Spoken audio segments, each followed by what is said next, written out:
Tihar jail में छोटा राजन है ना, हाँ, उनको जाके पूछो, आप ममता कुलकर्णी को जानते हो?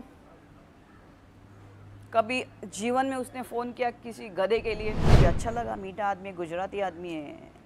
How are you my darling, mums how are you? तो मैंने कहा हु आर यू शूटिंग? तो मेरे को बोलता नहीं, this guy. Okay give him the phone. मैंने कहा you know him? Oh Vicky boy, कैसे हो विकी बॉय? मैंने कहा अच्छा, and I was very innocent. इसका नाम है नरेंद्र मोदी। ये आदमी, उसको बोलना कि कल आपको देश के लिए मरना है तो मर जाएगा। ये उसके अंदर से, उनके खून से, उनके सब व्यक्ति महत्व से समझता है कि आदमी हिंदुस्तान के लिए है। एक बार मेरे ऐसे बाल निकले बाहर पैंट में से ऐसे याद, तो एक गोरी लड़की थी मेरे पीछे, मेरे को बोलते excuse me ma'am, excuse me. I said या, said I can see some rope hanging down. I said, yeah, rope hanging. I said, मैंने बोला excuse me. I said 1 second. तो मैंने उसको निकाला. Oh my God! नमस्कार, मैं हूं जितेंद्र दीक्षित। एनडीटीवी में आपका स्वागत है। 90 के दशक की एक अभिनेत्री जिसका फिल्मी करियर पूरे परवान पर था, एक के बाद एक हिट फिल्में दे रही थी, अचानक इस सदी की शुरुआत में गायब हो जाती है, भारत छोड़ देती है। 2016 में उसका नाम चर्चा में आता है एक आपराधिक मामले को लेकर। वही अभिनेत्री अब फिर एक बार उभरी हैं, फिर एक बार भारत वापस लौट आई हैं और फिर से एक नई जिंदगी की शुरुआत कर रही हैं। मैं बात कर रहा हूं ममता कुलकर्णी की, जो इस वक्त बातचीत के लिए हमारे साथ में मौजूद हैं। ममता जी, एनडीटीवी में आपका स्वागत है। Okay, thank you. Mamta ji, सबसे पहले तो ये समझना है कि 90 के दशक का वो दौर था और आप सफलता के चरम पर थीं। आप जिन फिल्मों में काम कर रही थी वो बॉक्स ऑफिस पर धमाल मचा रही थी, हिट हो रही थी, आप चर्चा में थी। आप उस वक्त की अगर हम बॉलीवुड पत्रिकाओं को उठाकर देखें तो आपको एक सेक्स सिंबल के तौर पर भी पेश किया जाता था, एक ग्लैमरस डॉल के तौर पर पेश किया जाता था और एक के बाद एक कई फिल्में लगातार आपने दी थी। लेकिन अचानक ऐसा क्या हो गया कि 90 के दशक के आखिर में आपने भारत छोड़ दिया, भारत छोड़कर चली गई? तो मैं एक मकसद के लिए मेरा जन्म हुआ था, मेरा बॉलीवुड के लिए जन्म नहीं हुआ था, लेकिन एक समय जैसे एक बोलता है ना, एक निकालना था। तो शायद मेरी माँ की इच्छा थी बचपन में, वो बहुत लता मंगेशकर की बहुत बड़ी फ़ैन थी। तो एक माँ की इच्छा होती है, वो नहीं हो पाई थी। उसको कुछ रामानंद सागर की सीता का रोल भी उनको ऑफर हुआ था उस समय 1950s में। अच्छा, मेरी माँ, आपकी माँ को ऑफर किया गया था? माँ को ऑफर किया था रामानंद सागर ने। और मेरी माँ के मतलब ये 2 बहनें थी। हाँ। तो दोनों के लंबे बाल यहाँ तक, हाँ। और एकदम पैर तक लंबे बाल। और माँ एकदम जैसे आप देखोगे ना, सीता जैसी दिखने वाली, लंबे बाल और ऐसे। तो मेरे डैडी ने नहीं अलाउ किया उस वक्त, वो ज़माना ही ऐसा था कि आप it was not even look nice. I mean people is not take Bollywood as you know a very great profession. मतलब लोगों को ऐसा लगता था कि बॉलीवुड मतलब सब, मतलब अच्छे घर के लोग नहीं जाते थे उस वक्त। तो उसकी कोई इच्छा रही होगी जो मेरे अंदर वो, by the time I was 14-15, one day she went to Hong Kong, Bangkok. Daddy ने उनको टूर्स के लिए भेजा था उनके सहेलियों के साथ। तो वो कैमरा लेके आई थी हांगकांग से। तो एक बार मेरे को बोलती है, रानी रानी पोज दे एंड शी सिंग बग, you are looking so beautiful. आपका बचपन का नाम रानी था? रानी था। और एक होता है ना कि आप बचपन में आप बॉलीवुड में नंबर 1 हो चुके होते हो, बिकॉज मेरी इतनी सारी हिट जा रही थी। आपको नहीं मालूम है, 97 में मेरी 7 फिल्में रिलीज़ हो गई थी और 7 के 7 हिट हो गई थी मेरी। और उसके बाद मैंने काफ़ी वर्ल्ड टूर्स किए थे। 3-4 बार मैं सुल्तान ऑफ ब्रुनाई को भी जाके आई थी, बिकॉज उनकी डॉटर मेरी बिग फ़ैन रही है। तो ये सब आदमी छोड़ता है at the Heights of the career, फिर जाता है आध्यात्मिक जीवन की ओर। तो क्या होता है, गॉड, ईश्वर आपको लोगों के बीच में नहीं मिलते हैं। गौतम बुद्धा को भी सब छोड़ के, उनके पैलेस को छोड़ के, उनको वन की ओर चला जाना पड़ा, काफ़ी साल एकांत में रहना पड़ा, काफ़ी साल ध्यान अपने आप को इंट्रोस्पेक्ट करना पड़ा, तब जाके पूरा ब्रह्मांड उनके सामने खेलने लगा था। मैंने सब छोड़ दिया था, मैंने बॉलीवुड छोड़ दिया। अभी लोग बोलते हैं कि मैं ड्रग्स में मेरा नाम आ गया। अभी आप सोचो, ड्रग्स के लिए आदमी कौन करेगा? ड्रग्स के लिए ऐसा ही आप सोचो ना, पैसे के लिए करेगा? जिसने बॉलीवुड की 40 फिल्में छोड़ी जब मैं निकली वहाँ से, मेरे पास 10 स्टाफ थे, मेरे पास 2 घर थे, मेरे पास 3 घर है, एक ऑफिस है और 10 मेरे स्टाफ होते थे, मेरी 2 गाड़ियाँ होती थी, मैंने सब जगह टूर किया था और जिधर मैं जाती थी उधर मेरे को I used to get chauffeur driven car. I used to get a black limousine with a chauffeur driven driver for 1 month at my disposal. And I was earning so much money कि I would go to any designer store. I would not look the money. मैंने कभी उसका price tag नहीं check किया कि ये कितने का है उस वक्त। आज तो सबका फैशन है कि they want a hi-fi, Versace and all that. Those years मैंने ऐसे देखे दनादन उठा के डालती थी। ये सब मैंने फेंका उठा के, ये सब को मैंने त्याग दिया। भूख प्यास ये सब चीज़ को मैंने अपनाया। तो ऐसी लड़की जो बॉलीवुड जैसे शौर्य को, जिधर मैं उतरती थी, जब भी मैं उतरती थी मेरा बॉडीगार्ड गाड़ी से पहले वो दरवाज़ा खोलेगा। Before a sun would come there was umbrella. ये सब छोड़ के and any time I would go to any place. जैसे कोई बोलेगा शोरूम खोलना है तो I would get 5 lakh rupees just like that. ये सब छोड़ छाड़ के मैं I choose a tough life in my जीवन में। तो क्यों आदमी किसी ड्रग्स में एकदम मूर्ख आदमी होगा वो करेगा? किस चीज़ के लिए करेगा? ये प्रश्न सर्वप्रथम होता है जब आप किसी के ऊपर आरोप लगाते हो कि वो किस चीज़ के लिए करेगा वो चीज़। लेकिन ममता जी, आप पर कमजोरी होनी चाहिए। ममता जी, आप पर ऐसा आरोप ड्रग्स को लेकर इसलिए लगा क्योंकि आपका नाम जुड़ा विक्की गोस्वामी के साथ में। जी। और विक्की गोस्वामी के बारे में उनका रेपुटेशन ये है कि वो एक ड्रग्स के स्मगलर रहे हैं, ड्रग्स के कारोबारी रहे हैं। हाँ, सही बात है। के साथ उनका रिलेशनशिप था, इसकी वजह से आपके ऊपर भी शक जताया जाने लगा, आप पर भी आरोप लगने लगे। तो ये बताइए कि आप ये विक्की गोस्वामी के संपर्क में कैसे आई? मैंने एक्चुअली जैसे मैंने बोला था कि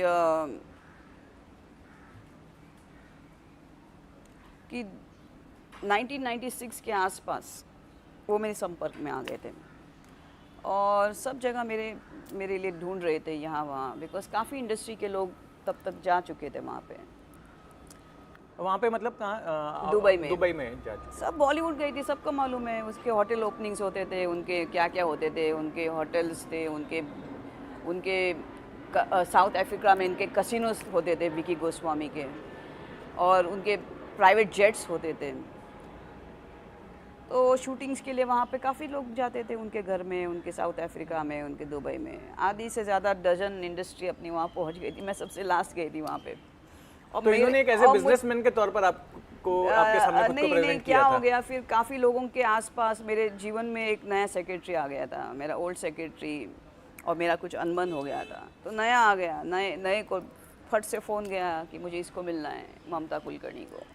और मेरे लिए मेरे कोस्टार्स को मिलना बहुत डिफ़िकल्ट होता था उस वक्त। I was very reserved woman first, और सेकेंड था कि मैं अपने काम से मतलब रखती थी।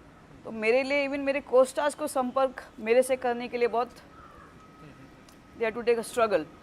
तो for him to come to me was a very difficult task. It's not easy for anybody to come close to me. मेरे साथ नज़दीक आने के लिए काफ़ी लोगों को ये होना पड़ता था। तो he had to approach so many people कि ममता कुलकर्णी से मिलने का, he must be fan of mine. So one day he got a phone, I got a phone, somebody wants to talk to you, some co-star, I will not give his name. And he says, I said, who is this person? So he says, अरे ये बड़ा आदमी है, tycoon है, ये वो है। मैंने कहा कौन, क्या नाम है? मतलब विक्की गोस्वामी है, इसके जेट्स है, इसके ये है वो है। मैंने कहा अच्छा। मैंने बात करना शुरू कर दिया उसके साथ। एक दिन किया, 2 दिन किया, 10 दिन किया। फिर मुझे अच्छा लगा, मीठा आदमी, गुजराती आदमी है। How are you my darling, mums how are you. तो मैंने कहा हु आर यू शूटिंग, तो मेरे को बोलता नहीं this guy, okay give him the phone. मैंने कहा you know him, oh Vicky boy, कैसे हो विकी बॉय। मैंने कहा अच्छा, and I was very innocent. मुझे आप आई डोंट नो मेरे ऊपर कैसे कैसे फालतू एलिगेशंस भी बॉलीवुड ने लगाए ना। वो भी एक किस्सा है, कभी बताऊंगी मैं जीवन के अंदर। आलतू फालतू मेरा जीवन कैसा है मालूम है आपको, मैं बहुत स्पिरिचुअल हाँ, थी। उस दौरान मुझे याद आ रहा है क्योंकि हम खबरें पढ़ते थे तो छोटा राजन गैंग से संपर्क के भी एलिगेशन लगे थे। एक काम करो, छोटा राजन है अभी जिंदा है? छोटा राजन नहीं, अभी- तिहाड़ जेल में है, उनको उम्र कैद की सजा लगी हुई है। लगी है ना? हाँ। तिहाड़ जेल में छोटा राजन है ना? हाँ। उनको जाके पूछो, आप ममता कुलकर्णी को जानते हो? कभी जीवन में उसने फोन किया किसी गधे के लिए? Sorry to use the word, and for whom? किस चीज़ के लिए मुझे छोटा राजन की कभी ज़रूरत पड़ी होगी? किस चीज़ के लिए? I was a superstar. मैं यहाँ से वहाँ फिल्में रिफ्यूज़ करती थी। मेरे क्या मैं अभी बताऊँ कौन कौन सी प्रोजेक्ट्स मेरे पास, मैंने किन प्रोजेक्ट्स, आज लोग उन सुपरस्टार्स के पीछे दौड़ते। I have refused films with this. लेकिन उस दौर में जब इस तरह से छोटा राजन गैंग के साथ आपका नाम जुड़ता था तो आप कैसे इन एलिगेशंस को कोप कर पाती थी? अभी देखो आप मेरे सामने है ना, मैं ऐसी बात कर रही हूँ आपके साथ, वैसे तब नहीं था ना। और आपको इतना भी मालूम है कि 10 मुंह 10 बातें। आप इधर 2 बंद करोगे, ये 5 और खुल जाएंगे, इधर 5 दबाओगे और 15 खुलेंगे। सो माय पॉइंट इज कि मनुष्य ने किसी को छोड़ा है क्या? भगवान को नहीं छोड़ते, श्री कृष्ण को नहीं छोड़ते, तो मैं किस खेत की मूली हूँ? सीता माँ को नहीं छोड़ा, तो मैं कौन हूँ? Who am I? I'm in Bollywood. Sita didn't come in Bollywood. So Bollywood is all types. And believe me, I come from a Brahmin family. I never came for money. मैं पैसे के लिए बॉलीवुड में नहीं आई थी। मेरे डैडी डेप्यूटी आरटीओ है ठाणे में। He is done 35 years. We don't need to come to any Bollywood for at least for this. तो what will be the reason? किस चीज़ के लिए? ममता जी, जिस दौर में आप का करियर था बॉलीवुड में, आप एक के बाद एक फिल्में कर रही थी, 90 का दौर था। उस दौर में ये भी माना जाता था कि अंडरवर्ल्ड का बहुत बड़ा दखल हुआ करता था बॉलीवुड के ऊपर, और अंडरवर्ल्ड से लोग अंडरवर्ल्ड के लोग एक्सटॉर्शन भी करते थे फिल्मकारों से। इसके अलावा कई बार फिल्मों में जो है किसको रोल देना है नहीं देना है, स्क्रिप्ट भी मैनिपुलेट की जाती थी। अंडरवर्ल्ड के एक डॉन दाऊद का भाई तो फिल्मों में गाने भी लिखता था। आपने किस तरह से देखा अंडरवर्ल्ड के उस प्रभाव को बॉलीवुड में? देखिए उस वक्त काफ़ी बॉलीवुड का अपना अंडरवर्ल्ड का बॉलीवुड पे था। उस वक्त था, काफ़ी था। लेकिन आप कैसे अपने आप को रखते? देखो मेरी आदत एक थी, जैसे मैंने आपको बोला, मैं बॉलीवुड में I was never there for money and neither to feed my stomach. लेकिन कभी अंडरवर्ल्ड से So there was no need for doing many things. I never did many things. Casting couch, people talk. I never did money film because somebody, I want to go because then he will give me a film. It never happened. I never had a bad experience in Bollywood. Only one I had, that also very stupid experience that was. क्या था बताएंगे? नहीं छोड़िए ना, अभी मुझे वो discuss नहीं करना है। It's my pass is finish. It's like asking Gautam Buddha कि आप पैलेस में थे, जब आप पैलेस में थे because he was having lot of good time in palace, तो आपके साथ अभी वो सब खत्म हो गया, मिट गया, वो खत्म हो गया, मिट गया, नष्ट हो गया। अभी मेरे अंदर वो है नहीं, मैं सोचती भी नहीं उस चीज़ के लिए। अंडरवर्ल्ड से कभी आप पर दबाव आया? उस वक्त में ये होता था कि अंडरवर्ल्ड के लोग फिल्मी हस्तियों पर दबाव डालते थे, कई बार जबरन उनको शोज़ में बुलाते थे और अपना मनचाहा काम करवाते थे, डराते थे, धमकाते थे या लालच भी देते थे। कभी आपका इंटरेक्शन इस तरह से हुआ उनकी? नहीं, एक्चुअली ऐसा था, जैसे अभी मैं बोल ही रही थी कि मैं शूटिंग करती थी और सीधा शूटिंग करके घर आती थी। उस वक्त मेरी जो कुछ कंटेम्प्रेरीज होती थी, मेरे जो एक्टर्स होते थे, उनकी अलग लाइफ थी। वो शूटिंग करते थे, पब्स में जाते थे, फिर नेक्स्ट डे शूटिंग पे आते थे। मेरा कुछ ऐसा लाइफस्टाइल नहीं था। तो मेरी स्पिरिचुअल जर्नी काफ़ी वहाँ से बॉलीवुड से शुरू हो गई थी। जब मैं शूटिंग जाती थी मेरी 3 बैग्स मेरे साथ जाती थी। एक मेकअप मैन, एक मेकअप बैग, एक मेरी क्लोथिंग बैग्स और एक मेरी पूजा की बैग होती थी। और किसी भी होटल रूम में हम लोग रहते थे उसका आधा एक हिस्सा मेरा सिर्फ पूजा के लिए होता था। और ये जो आप देखते हो ये अभी से नहीं है। मेरी पहली पिक्चर थी आशिक आवारा और मैं ऐसा पूजा करती थी, ये लगा के मैं शूटिंग के लिए जाती थी। तो उमेश मेहरा जी मेरे डायरेक्टर थे आशिक आवारा के, तो एक दिन वो मेरे को देखते रह गए। तो मैंने कहा Umesh ji what are you looking at me? बोलते Mamta you looking so beautiful with this. I said so. Next thing he put a spiritual song in Aashiq Awara. आप देखो एक गाना है कि ऐसा राम और सीता जी को रखा है और I am holding the thing. Even he gave me a chunri. Okay, he says you're looking so beautiful with this look of yours.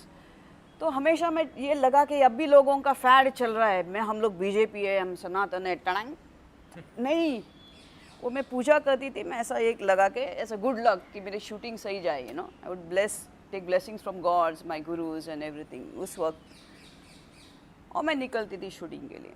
ममता जी एक बात बताइए कि आप जब फिल्मों में काम कर रही थी उसी दौरान आपका अध्यात्म की तरफ आपका झुकाव हुआ, लेकिन आपके जैसी और भी बहुत सारी अभिनेत्री उस दौरान थी जो आगे के कुछ सालों तक भी जो है जो फिल्म इंडस्ट्री में बनी रही।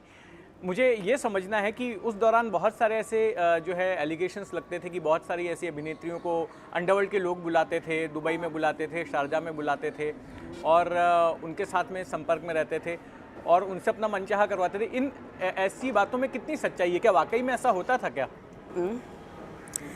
देखिए होता होगा, चाहते भी होंगे, मैं तो नहीं गई ऐसे। नहीं, आपने सुना था या आप उस सर्कल में थी तो आपको कुछ जानकारी होगी उस दौरान क्या होता था, मतलब कितना हावी था अंडरवर्ल्ड बॉलीवुड के ऊपर? काफ़ी था, काफ़ी फिल्म्स प्रोड्यूस होते थे उस वक्त। सिर्फ बॉलीवुड नहीं, मैं तो बोलूँगी everything was corrupted, everything was corrupted. Even police force, लोग बोलते एक समय था कि लोग बोलते पुलिस के पास मत जाओ, आप जाओगे तो वो सीधा ऊपर फ़ोन कर देंगे, ऐसा भी था। So people is not even go to police station to report कि शायद नेक्स्ट थिंग उधर से ही कॉल आ जाएगा कि आप गए थे उधर पुलिस पे रिपोर्ट करने के लिए। तो people are scared of police also. आपको कभी अंडरवर्ल्ड से कॉल आया? नहीं, मुझे अंडरवर्ल्ड से कभी कॉल नहीं आया, किसी के साथ मेरा नहीं है। Not even with this what's his name you took, छोटा राजन नहीं है। उनको पूजा के पूछो ना, या तो मुझे लेके जाओ मैं उनको नमस्ते करती हूँ, आपने मुझे कभी देखा, हम कभी मिले तो आपको समझ में आएगा उससे। वो बोलेगा आप कौन, सब कुछ ऐसे भी लोग हैं, कोई मुझे पहचानता भी नहीं है, आप कौन? तो आप छोटा राजन थे इसलिए मिलना चाहती हैं ताकि आप उनसे पूछ सकें कि क्या आप मुझे जानते हो? हाँ, शायद ममता कुलकर्णी का नाम जाना होगा क्योंकि मैं बहुत फेमस हूँ सब जगह। अच्छा ममता जी, अब आपके जो मामले के बारे में बात करते हैं। 2016 में थाने के पुलिस कमिश्नर परमबीर सिंह ने एक प्रेस कॉन्फ्रेंस में आरोप लगाया कि विक्की गोस्वामी जो है 2000 करोड़ रुपए का ड्रग्स रैकेट चलाता है और उसका कारोबार, चूंकि विक्की गोस्वामी जेल में, तो वो कारोबार आप देखती थी। इस आरोप में कितनी सच्चाई है, नंबर 1। नंबर 2 कि विक्की गोस्वामी के साथ आपकी रिलेशनशिप का स्टेटस क्या है? क्या वो आपका पति था? नहीं, मेरा पति नहीं था, उतना समय नहीं मिला बिकॉज वो 2001 से 12 जब मेरा एक्चुअल तपस्या मेरी शुरू हो गई, बिकॉज उसने मुझे बुलाया था वहाँ पे। और वो मैंने अभी दूसरे परसों के इंटरव्यू में मैंने बताया कि कैसे क्या हुआ था कि मैं उसने मुझे बुलाया, वो जेल के अंदर था, किसी कारण था, बोलता था मैंने नहीं किया, तो उसको मिलने गई, उधर ही रह गई मैं। उसको बाहर निकालने के चक्कर में मैंने बहुत तपस्या की, इतनी तपस्या की, इतना ध्यान किया। और ये सिर्फ इसलिए था कि वो बाहर निकले वहाँ से, बिकॉज़ बाकी उसकी फैमिली या कुछ ऐसे थे, वो नहीं चाहते थे कि वो बाहर निकले, जिसने उसके पैसे लिए थे या उनकी प्रॉपर्टीज़ ली थी। तो मैंने कोशिश किया कि अपने ध्यान द्वारा, तप द्वारा उसको बाहर निकालूँ वहाँ से। और जब मेरा ध्यान ख़त्म हुआ, वो बाहर निकला, तब मेरी कुंडलिनी शक्ति यहाँ तक आई थी, सहस्रार तक। और मेरी इच्छा सब खत्म हो गई थी आदमी के लिए, प्यार के लिए, जिसके लिए मैं आई थी, सब छोड़ के। और मुझे लगा अभी मैं इसके साथ क्यों जाऊँ, मेरा कुछ रहा ही नहीं अंदर से, मैं एकदम पत्थर जैसे हो गई थी। प्यार था सबके लिए, पशु के लिए था, सबके लिए था, लेकिन एक ऐसा कुछ सेक्सुअल चीज़ हो एक आदमी के साथ, तो मैंने किस चीज़ के लिए मैं इसके साथ जाऊँ, ऐसा प्रश्न आ गया था मेरे ऊपर। प्यार बहुत था, सबके लिए था। तो वो निकला वहाँ से, वो दुबई से निकला, सीधा केन्या गया। केन्या गया, इधर कुंभ मेला शुरू हो गया, मैं इधर आ गई और वहाँ पे उसका वो कांड हो गया। आप भी तो गई केन्या फिर?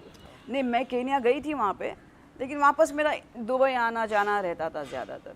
तो जब मैं इधर आई थी, उसका वो कांड हो गया। तो उसका जो कारोबार चलता है ड्रग्स का, उससे आपका कोई लेना देना नहीं था? जो जिस तरह से एक्चुअली थाने मुझे पुलिस मालूम ही नहीं कि उसने कुछ ड्रग्स वग्स नाम की कोई चीज़ भी की होगी, किया भी होगा तो ये मेरे संपर्क में, मेरे सामने तो नहीं हुआ। मैंने जैसे बोला, मैं I to be back and fro, because मेरा तब दुबई में हुआ था, मेरी शक्ति वहाँ पे हो गई थी, मेरी एक जगह है। अभी मैं नहीं बोलूँगी ऐसा, जब मैं नई दुबई में आई थी, उधर उस जगह जाना भी कोई पसंद नहीं करता था। एक समय था दुबई जाना मतलब बोलेंगे आप दाऊद से मिल के आ गए। आज भी लोग यही सोचते कि हम सब गए दुबई, अच्छा हम लोग दुबई नहीं गए, लेकिन आज सब लोग दुबई जाना चाहते हैं। हर चीज़ दुबई में हो रही है, क्या मालूम है, शायद मेरा तब उस स्थान पे है और मेरे साथ सब शक्तियाँ हैं।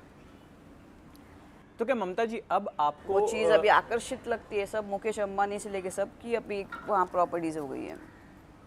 क्या ममता जी अब आपको एक सन्यासिन कहा जा सकता है कि आपने एक सन्यास वाली ज़िंदगी अपना ली है? अब आप हम कह सकते हैं कि आप एक सन्यासिन हो गई हैं? मैं तो सन्यासी हूँ।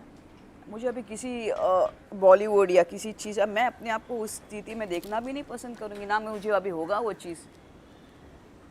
गाना मैं सुनती हूँ, सब करती हूँ, लेकिन मैं अभी I can not do acting, it's not possible only. अच्छा, आप इतनी धार्मिक हो गई हैं, तब करती हैं। मेरा एक सवाल इससे जुड़ा हुआ है कि भारत के मौजूदा राजनीतिक परिदृश्य को, इस पॉलिटिकल लैंडस्केप को आप किस तरह से देखती हैं? देखिए, मोदी जी है ना, ये महादेव के भक्त हैं, मेरे पिताजी के भक्त हैं, मैं महादेव को मेरा पिताजी बोलती हूँ। और एक चीज़ मैंने मोदी जी की देखी है कि उनको देश से बहुत प्यार है, उनकी और बाकी भावनाएं शून्य है। वो जो भी करते होंगे ये वो अपना देश में क्यों सुरक्षित समझती हो कि ये आदमी मरेगा अपने देश के लिए, जिसका नाम है नरेंद्र मोदी। ये आदमी, उसको बोलना कि कल आपको देश के लिए मरना है तो मर जाएगा, ये उसके अंदर से, उनके खून से, उनके सब व्यक्ति महत्व से समझता है कि आदमी हिंदुस्तान के लिए है। ऐसा कोई आपको दूसरा मिले तो उस दिन वो नरेंद्र मोदी बन सकता है। बस एक सवाल है कि आप समझ गए मैं क्या बोल रही जी, हूँ? मैं समझ गया आपकी क्या बात। हम एक सब जो हिंदुस्तानी हैं ऐसे ही नरेंद्र मोदी को नहीं पूछते या उनके लिए वोट नहीं डाल रहे, उनके जगह कोई और दूसरे को, एक और व्यक्ति महत्व थी ऐसे नरेंद्र मोदी के पहले, कि जिसको हम लोग बोलते थे कि वो मिट सकती है, वो इंदिरा गांधी थी। बिकॉज इंदिरा गांधी ने एक बोला था कि मेरा हर एक रक्त देश के लिए, ऐसा कौन है दूसरा? एक और थे, महात्मा गांधी थे, जिन्होंने अपना सब कुछ दिया, कितने बार जेल गए, पीठ पे उनको मारते थे, उनको क्या क्या उसने यातनाएं नहीं झेली है। तो एक व्यक्ति महत्व है महात्मा गांधी, जिसको हम लोग कोई भी आंख बंद करके बोल सकते हैं कि आदमी बोलेगा कि मुझे मारो, मेरे देश को छोड़ दो। एक व्यक्ति महत्व थी इंदिरा गांधी कि मुझे मारो, मेरे देश को छोड़ दो। तीसरा व्यक्ति है नरेंद्र मोदी। ऐसा कोई चौथा है? जिस दिन आएगा वो प्राइम मिनिस्टर बन जाएगा। ममता जी, एक आखिरी सवाल हाँ। कि अब आप भारत आ गई हैं, क्या आप परमानेंटली अब भारत में फिर से सेटल होंगी, और क्या फिर से आप एक बार उस ग्लैमर इंडस्ट्री से जुड़ना चाहती हैं? फिर से आप फिल्म उद्योग में अपना काम शुरू करना चाहती हैं? नहीं, मुझे बिल्कुल कुछ भी नहीं करना है, ना मुझे ग्लैमर से कोई लेना देना है अभी, ना वैसे मैं कपड़े पहनती हूँ, ना मुझे वैसे कपड़े पहनने हैं। अभी कुछ स्टाइल ही चेंज हो गई है। I mean I won't be able to do what I used to do that time. और हर एक चीज़ की उम्र होती है, अभी मैं 50 साल की हो गई हूँ, तो हर चीज़ का अपना एक समय होता है। उस वक्त वो चीज़ें अच्छी लगती थी, आज मैं वो सब नहीं पहन पाऊँगी जो आज की ज़रूरत है, तो मेरा उधर जाना ही बेकार है। तो अब आप अपने आगे की लाइफ किस तरह से देखती हैं? मैं एक्चुअली मोर स्पिरिचुअली, जैसे है कभी स्पिरिचुअल डिबेट है और सबको एक साथ लेके आने के लिए मैं आई हूँ। शादी मेरी इच्छा ही नहीं है। शादी मेरी इच्छा, ऐसा कोई है? मुझे नहीं मालूम कोई है मेरे जैसा है। देखो, एक क्या है, दो व्यक्ति जीवन के अंदर होते हैं आध्यात्मिक तौर पे, एक खरा और एक नरा। खरा मतलब गधा। गधा किसको कहते हैं? जिसको कुछ ब्रह्मचार्य का ज्ञान नहीं, उसको ध्यान का ज्ञान नहीं है, और जिसको भगवान का कुछ ज्ञान नहीं है, उसको धर्म का ज्ञान नहीं है, और खरा उसको खरा बोलते हैं, और नरा मतलब नारायण हो उसको बोलते हैं। अब मैं नारायण ही हो गई हूँ, तो मुझे नारायण ही चाहिए।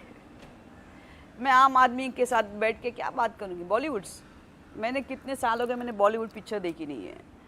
अभी मैं किधर केबीसी जाऊँगी तो मैं फर्स्ट 5 क्वेश्चन में भी फेल हो जाऊँगी। मैं, मेरे सामने अगर कोई आज के कोई निकलेंगे, मैं खुद ही नहीं पहचान पाऊँगी कौन है करके।